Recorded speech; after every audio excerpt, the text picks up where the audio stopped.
जदि आपण मैंने बैचलर अच्छी पाखे समय बहुत कम अच्छे आही कम समय भितर आपण चाहते चिकेन किसी स्वादिष्ट नुआ प्रकार तरकारी बनवाई ताहले आपण मैंने आज ही यही रेसिपी आपण मान बेस्ट ता सहित कम समय नुआ प्रकार बना जाइथिबा चिकेन तरकारी आपण मानकु निश्चिंत पसंद आसीबो।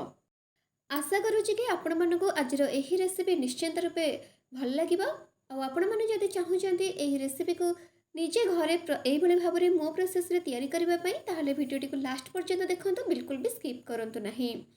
आपण मैंने जदि चाहूँगी चिकेन तरकारी को अति कम तेल मसला किभली भाव में प्रस्तुत करेंगे अत्यंत स्वादिष्ट भाव में, ताहले आज आपण मैंने यही रेसिपी को निश्चित रूपे देखो। आपण मान सहित आज मो वीडियो सेयार करें केमती पूरा कम तेल मसला मसला को बिना कषिक छेचा मसला किभली भाव में रेसिपी आम तैयारी करें चिकेन तेणुक आपण मैंने बिल्कुल भी स्किप न करके वीडियो को लास्ट पर्यंत देखा अनुरोध रहा।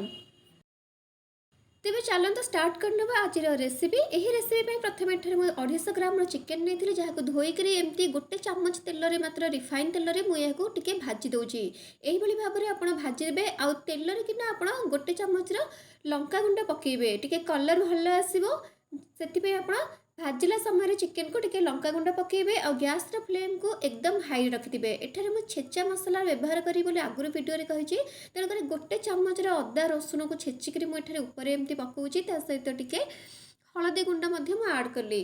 तो यही सबको आम गैस फ्लेम को हाई रखिक एमती भाजीदे जिते आपमती भाजबे से चिकेन आप टेस्ट लगे और आम कभर करके 5 ରୁ 6 मिनिट पर्यंत एमती आम भाजीदे। बिल्कुल भी फ्लेम को स्लो करेंगे एमती आप भाजबे आउ 6 मिनिट पर एठारे मु गोटे कंचा पियाज को एमती ऊपर पकेली। मसला को आम बिल्कुल भी रेसिपी कसबानी ऊपर ही पकेबा। तो प्रथम स्टेप रे आम चिकेन को भाजिले आ सेकेंड स्टेप रे एठारे कौन कले आम पियाज को पकेले। पियाज पकई सारा पर टिके आप घोड़े की भाजबे हाई फ्लेम रे कारण पियाज रू पानी बाहर एवं पियाज सॉफ्ट ही आसला। तो एबे आम एठारे किसी मसला गुंड पकेबा जमती एठारे मु स्वाद अनुसार लुण पकेली ता सहित आपण यही जगह कि जीरा पाउडर धनिया पाउडर पकई पारे किंतु जेहेतु मु पूरा कम तेल मसला बनाऊँगी से मु बिल्कुल पकईनी आपड़ चाहिए पकई पारे। आउटे टमाटो मु 250 ग्राम चिकेन पे 3टा टमाटो नहीं आठारे चिकेन मसला केवल पकई आउ किसी भी मसला मुझे आड करूनी केवल चिकेन मसला स्वाद अनुसार लुण पकईकी यह हाई फ्लेम रे आहरी एमती आम कुक करवा।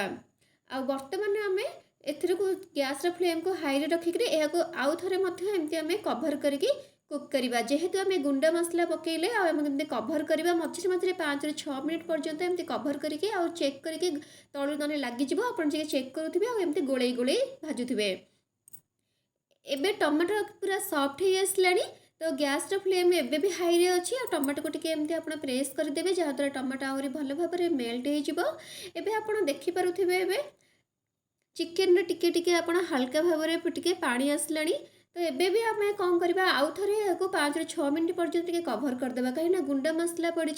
तो एबे 5 ରୁ 6 मिनिट पर आम जो खोलिले लिड खोलिले आप देखिपे बहुत भल भाव में एमती कषि आसला आउ चिकेन रू भल भाव में पानी सुखी जा सहित मसला टिके टिके तेल एमती बाहरी जहाँ को चिकेन ओरिजिनल फैट कहुए एमती तेल बाहर जाए आप चिकेन को मसला सहित भल भाव में कषिबे आ भल भाव में कषि सारा पर ही आप जानीपारे यह भजी केते टेस्ट लगे।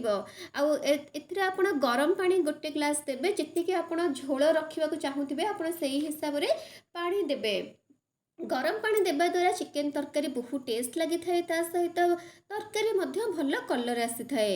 यही भाव में हल्का एमती गोले देवे और गैस फ्लेम को एबे आप लो रु मीडियम रे रखिबे। लो रु मीडियम रे रखिकी एबे एहाको आप कुक करेंगे। देखिपे एबे पानी भल भाव में फुटी आसला तो यही स्टेज रे आम एठारे गरम मसला गोटे चामच आड करवा। यह भल भाव में एमती गोले दबा गोले सारा पर लो टू मीडियम फ्लेम रे रखिकी यह आम कभर करके आउ किछि समय पर्यंत कुक करवा। यही भाव में करने द्वारा चिकेन तरकारी अत्यधिक सिझीबनी गोटा गोटा रही आउ चिकेन को आप जितेबले भी रांधे देखिपे चिकेन मोर केमती गोटा गोटा होगी कि भितर ताहा बहुत भल भाव में सिझी सारी। आपण मैंने अत्यधिक केबे भी चिकेन को सिझेबे नचेत खाइला बेले अति स्वाद लगी न थाए। आमे एही रेसिपी रे सब कंचा मसला कंचा पियाज व्यवहार करुचे आमे बिल्कुल भी मसला को तेल रे बा पियाज अदा रसुण को आमे तेल रे बिल्कुल भी कसिने। एबे आपण मानकर देखि पारुथिबे पूरा फाइनल लुक केमती हेची और रेडी हे गला। एबे हमर पूरा बढ़िया से चिकन ग्रेवी बा चिकन कषा आपण माने निश्चिंत एंजॉय करंतु। आज बैचलर वाला चिकन रेसिपी आपण मानको केमती लागिला मते कमेंट रे निश्चिंत रूपे जणेबे। आशा करी कि आज रेसिपीटी आपण मानको बहुत भल लगी और जदि भल लगे तेज लाइक करने को जमार भूलिए ना। यही भाव में मोर आगे आसुवा नुआ नुआ भिडियो नोटिफिकेशन पाइबा सब्सक्राइब कला बेल बटन ऑल क्लिक करदे जहाँद्वारा कि अपलोड करुवा सब भिडियो नोटिफिकेशन सर्वप्रथम आपको मिल पार। पुणी देखा एक नुआ रेसिपी सहित से पर्यंत रही नमस्कार जय जगन्नाथ।